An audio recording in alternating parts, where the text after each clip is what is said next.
You know, I've never played Zelda Breath of the Wild. I haven't owned a Nintendo console since I was a young teenager, and I'm just not sure if the Switch has enough going for it that I can justify the price. Maybe one day. But until then, I can play Nintendo knockoffs like the free-to-play Genshin Impact, suggested for Red Hot Go by my wonderful patrons Tyler Bennett and Data52, as well as Zenben, Fish Eyes, and Sage Panic. If there's another game you would like me to try out for Red Hot Go, let me know in the comments. So, Red Hot Go has its first video game. How much of a game constitutes a decent first impression? Well, for Genshin Impact, I played until I knew that my initial opinion was not going to change, which in my case was a little over 3 hours of play. If you think that any of the problems I have with the game only exist because I didn't play longer, I'd love to hear all about it in the comments, but I think you'll be pleased to know that I have very few complaints about the gameplay itself. The exploration is sensational. Being a Breath of the Wild clone, you can climb any surface like Spider-Man and glide from high places. These actions rely on your stamina bar, which allows a decent amount of gliding or climbing from the start. You can even seamlessly transition from one to the other if you fly headfirst into a cliff. The combat is also pretty fun. As long as you're fighting creatures about the same level as you and you're taking elemental strengths and weaknesses into account, it can be immensely satisfying. Although I do wish it could have been slightly better tutorialized. I was 2/3 of the way through my playthrough when I figured out how to dodge. I'm not so gung-ho on the multiple characters that you can change on the fly. Especially early in the story, many of the characters you can switch to are characters that you interact with in the open world, which takes me out of the story somewhat. It also means that you have to be wary of ensuring that each character gets some attention so that they don't wind up underleveled. Of course, there are items you can use to level characters up without playing the game, but that brings us to the most significant phantom gripe.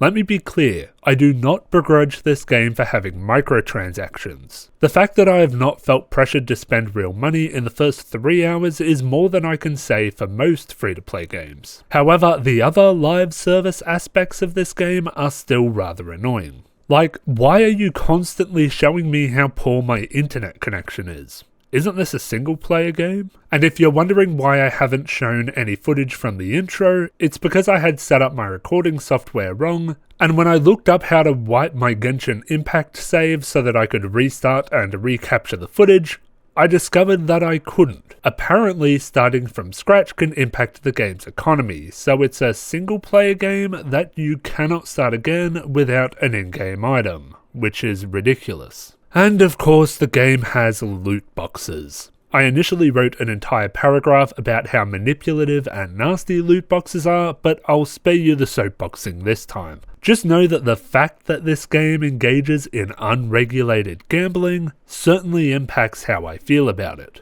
Lastly, we have the story, and this is where Genshin Impact ultimately falls apart for me. 10% of my issues are with how superfluous and vapid the majority of the dialogue is. Let me show you a cutscene as an example. There's only one way over there. Raptor must be up ahead.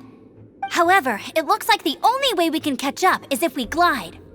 But there's a ton of enemies below. They'll definitely attack us after we take off.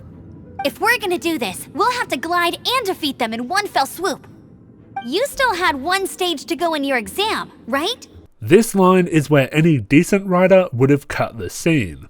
We get the implication that you can move on now. But no, the scene goes on. Yeah, but what's that gotta do with anything? How about we make this the third and final stage of your gliding exam? And on. Are you sure that's how the exam is supposed to go? It's a custom version of the exam, designed by yours truly. And on. Besides, the normal version of the exam wouldn't be fit for the hero of Mondstadt herself.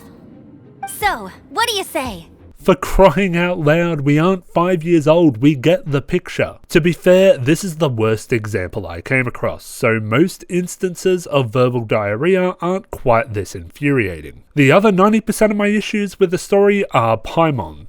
Yes, I'm serious. What is the sodding point of letting us choose a character if this little twit does all the talking? Maybe I could overlook it if she didn't talk in that shrill, high-pitched voice, refer to herself in third person like she's supposed to be cute, and just never stop freaking talking. And the game knows this. There's a quest where an ally tricks you and his entire plan hinges on the fact that Pymon won't keep her mouth shut. From a gameplay perspective, I love it. The flexible exploration, pleasant presentation, and slightly strategic combat are all tantalizing elements that beg me to master the game. However, the unregulated gambling, vapid dialogue, and infuriatingly over-present and overbearing companion makes me feel I may not continue this game after all. From ice cold to red hot, I give Genshin Impact a rating of chilly. While I will keep looking for my twin brother, if Pymon doesn't keep her mouth shut for 5 minutes, he may be visiting me behind bars.